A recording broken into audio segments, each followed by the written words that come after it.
Most important legislative weapons in the fight against corruption in South Africa.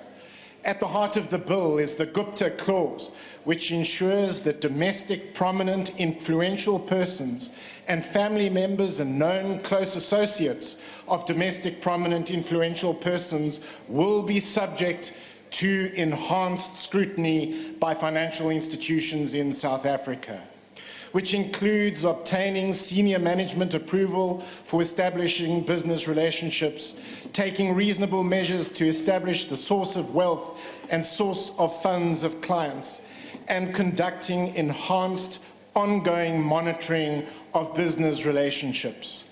And that is why Jimmy Maynier and his merry band of banker bashers emerged from under a rock to so strongly oppose the Financial Intelligence Center Amendment Bill.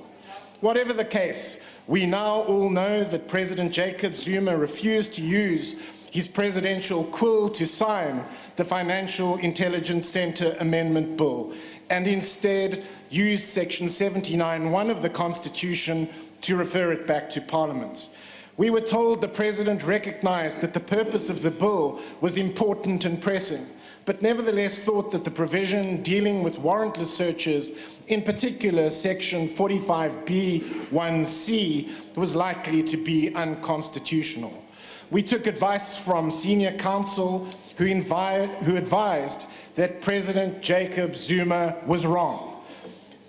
The bill was constitutional, but there would be no harm in tightening up provisions dealing with warrantless searches, which of course fueled speculation that the bill had been referred back with an ulterior motive, in this case to defang the Financial Intelligence Center.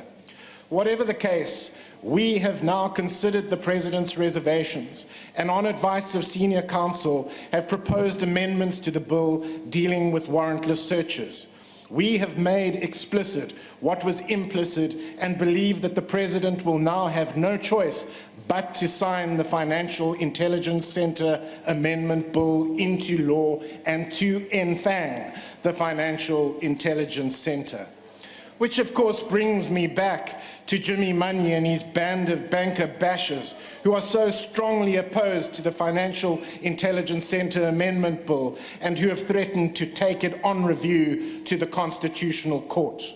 If anybody has any reservations that we are taking the right direction, consider that the person who led the charge against this bill was none other than Dr. Denisa Beloy, who was reportedly fired as a director of the ABSA Group and who was reportedly involved in one of the biggest and most cruel rip-offs of the poor in this country, namely the scandal involving Fidentia Asset Management and the Living Hands Trust. It was she who opposed this bill. We need to see Jimmy Maynier and his band of banker bashers for what they really are.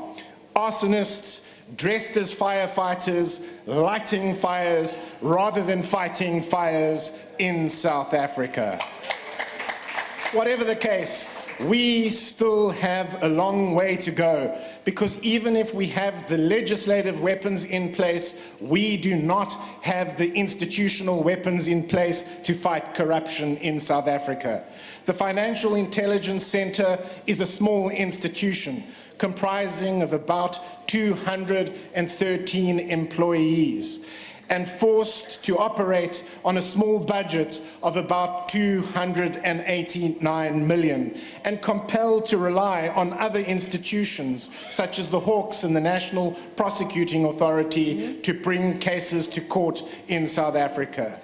What this means is that despite all the good work being done by the Financial Intelligence Center, it is a pea shooter being used in a much bigger gunfight in South Africa, which means that as soon as we have the legislative weapons in place, we need to focus on getting the institutional weapons in place to fight corruption in South Africa. I thank you.